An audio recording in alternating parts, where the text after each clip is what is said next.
Apple is the North Star of the market. It's a big deal. It represents 7% of the S&P 500 and 10% of the NASDAQ. That means it doesn't matter how good of a stock picker you are.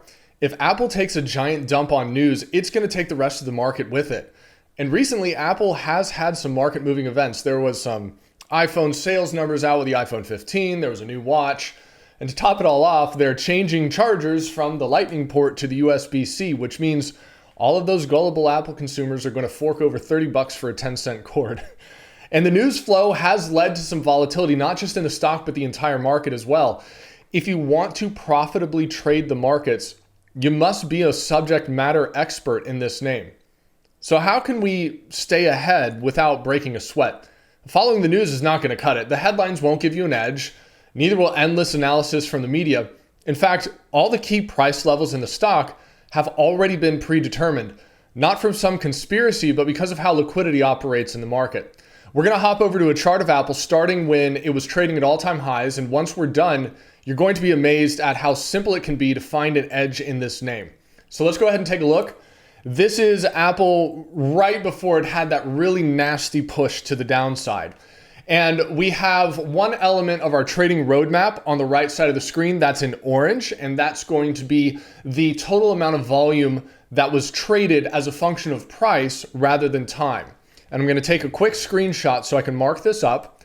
And what you can see here is that there are places where there has been a lot of liquidity, and then there are places where there has not been. So these are our lodestones, also known as HVNs, and then our pit stops, also known as LVNs. And what tends to happen is that when there is a very large amount of liquidity that sticks out on this, that tends to act as a magnet for the stock. And when we come into a pit stop, it doesn't necessarily mark the exact bottom or top, but it tends to be a very profitable turning point in this stock. So what I've done is I've thrown on these lines, and this is not hindsight or anything like that. These are just lines that line up with the key LVNs, the key pit stops that we have in this stock. I also have one more thing on here. I just want to make sure that this is annotated as well. This is the swing anchored volume weighted average price, the swing anchor VWAP, basically from year to date right here, and then from this gap right here. And those show us not just the volume as a function of price, but also time and price. And these tend to be very good support and resistance levels. So again, all of this data exists while the stock was trading at all-time highs. Okay, this isn't hindsight or anything like that. So we're going to fast forward to right now, and you can see how well that these levels have worked. Okay, we had the first really nasty gap down. Let me take a screenshot again so I can draw on this sucker.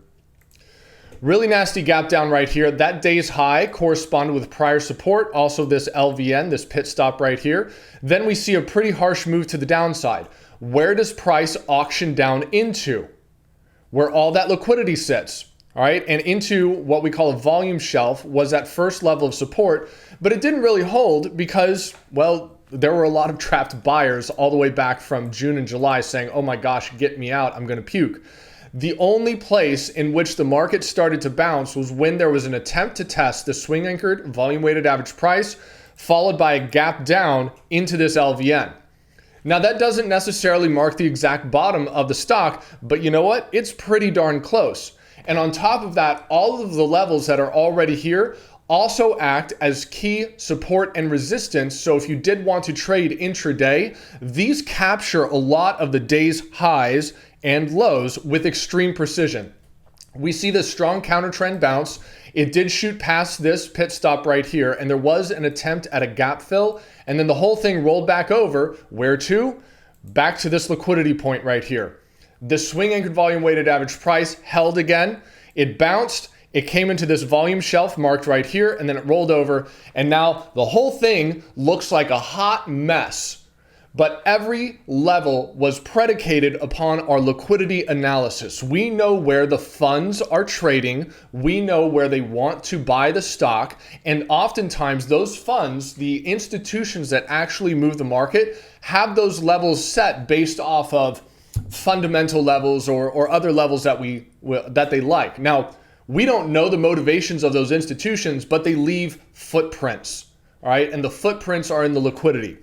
So where do we go from here on this stock? We could be knocking out a higher low right here as the market, attempts to hold the swing A VWAP.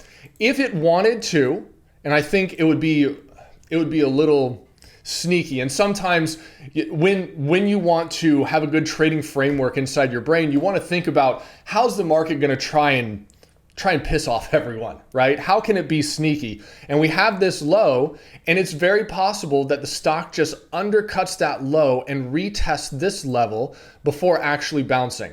Why would it do that? Because the market wants to stop out as many people as possible before you see that reversion to the upside. Think about the psychology of this market right now. Think about the psychology of Apple buyers throughout this entire nasty trading range. Maybe you had someone who nailed the exact bottom right here and they forgot to take profits along the way up. And now they've taken a very nice gain and it's back at break even and they're sweating bullets. And if we undercut those lows, they say, screw it, I want out. And that's where the support level holds.